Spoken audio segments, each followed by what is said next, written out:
My name is Matthew Sanders. I'm a graduate of the United States Air Force Academy, class of 2000, and hold a master's degree in social work from the Wilma Hepker Schools of Social Work and Sociology at Walla Walla University. You can find my resume and profile at LinkedIn at linkedin.com/n/mwsanders. I'm the founder of Take the House Political Movement, an associated website at www.takethehouse.org. I'm on Twitter at TakeTheHouseOrg and Facebook at Take the House. You can reach me via email at author@takethehouse.org. I've recently completed Take the House, a proposal to reform the Republic, self-published as an American Patriot Enterprises, and currently have it available in both print and ebook formats. More information can be found at lulu.com/spotlight/takethehouse, as well as at takethehouse.org/book. Softcover copies can currently be purchased from lulu.com on demand print and should be available from Amazon.com, Barnes & Noble, and other Instagram worldwide distributors shortly. The ebook is currently available from the Lulu Bookstore and the Apple iBookstore, with availability for the Barnes & Noble Nook, Amazon Kindle Kobo, and other major devices in the next few weeks. ISBNs and a Library of Congress control number have been assigned to the work, and I highly encourage libraries to consider purchasing it for public availability. The book is a short book, approximately 70 pages in text.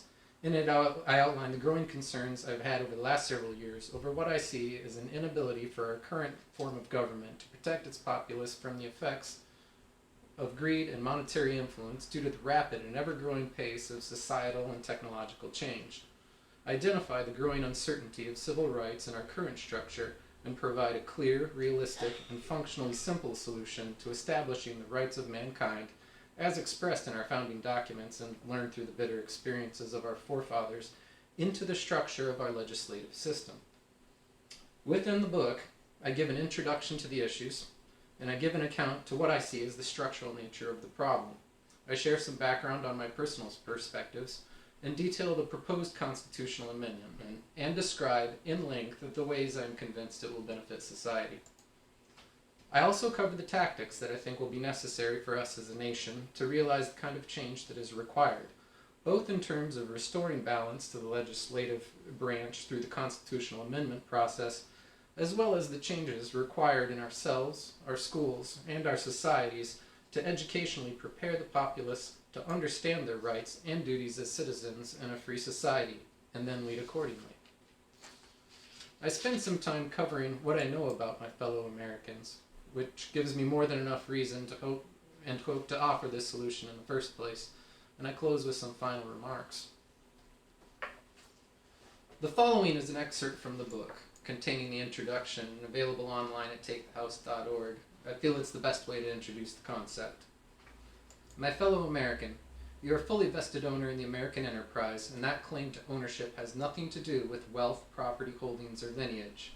Our current system of legislative representation in the United States of America is dysfunctional and broken.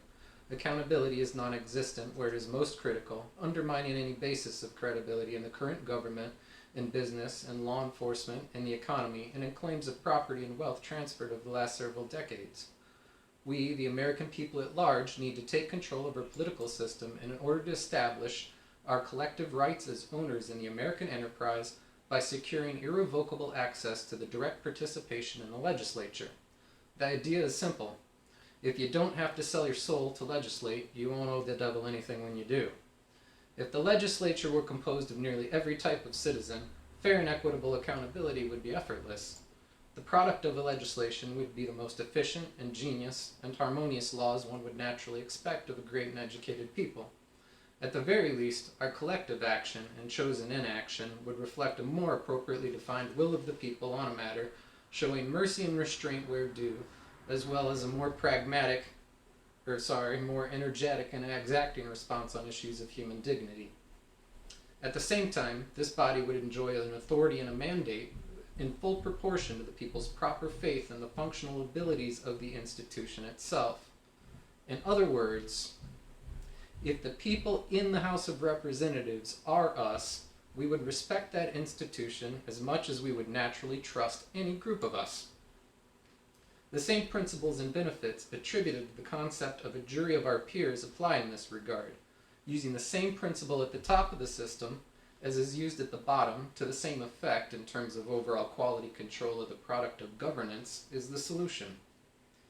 This change will appeal to the Democrats, the Republicans, independents, big business, small business, the wealthy, and the poor alike. It is completely nonpartisan, and this solution is required to avoid an instability and pervasive inequality that will continue to undermine the concepts on which America was founded. If we fail to take the appropriate actions as citizens, united by our common cause, we will soon be forced to say farewell to all thy greatness.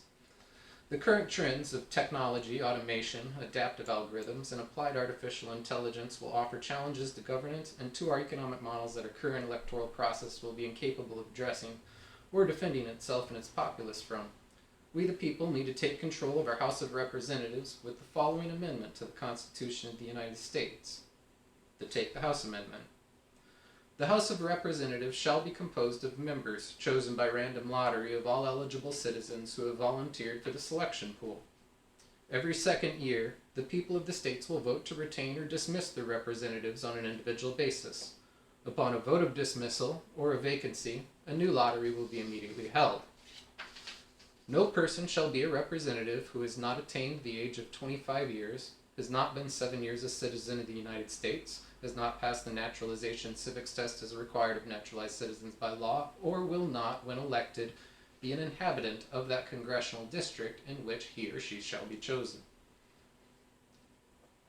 The time has come once again for the people of our nation to take full appraisal of our collective experiences and of our system of government, and to reform our system of government to embody more closely the ideals espoused by our founding fathers and the many faithful patriots who have followed.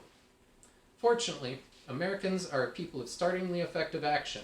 When Americans do start to see clearly and collaboratively identify a solution that is not worse than the current disease, they will quickly become united.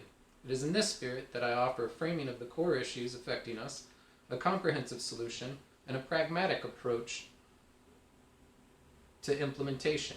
I'm ever grateful that we have the opportunity, ability, and duty to continue the great journey and tradition gifted to us by our predecessors. I'll leave you with an excerpt from the first of the Federalist Papers, written to the colonists to explain the need to form a stable and effective government, noting that they were embarking on an experiment on which the world would judge them. We stand on firm foundations due to their boldness, foresight, and ability to reason with and consequently trust one another. Although time has passed, the challenge to us and its natural implication remains the same. After an unequivocal experience of the inefficiency of the subsisting federal government, you are called upon to deliberate the new Constitution for the United States of America. The subject speaks of its own importance, comprehending in its consequences nothing less than the existence of the Union, the safety and welfare of the parts of which it is composed, the fate of an empire, in many respects the most interesting in the world. It has been frequently remarked that it seems to have been reserved to the people of this country by their conduct and example to decide the important question whether societies of men are really capable or not of establishing good government from a reflection and choice, or whether they are forever destined to depend for their political constitutions on accident and force.